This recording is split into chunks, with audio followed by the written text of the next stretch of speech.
akan dilakukan pada tanggal 4 Mei hari Senin.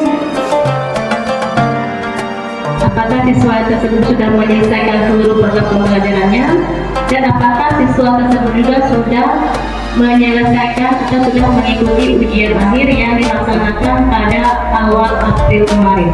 Kemudian ketika ujian juga beliau tahu bahwa ujian dan tidak datang. Kita bahkan melalui Bu Rina sudah menghubungi orang tuanya pada saat itu.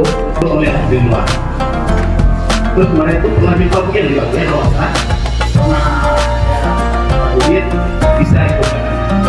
Memang dihadapi atas kebijakan dan kebijaksanaan kita tidak dilakukan, maka siswa yang lain harus ikut di madrasah.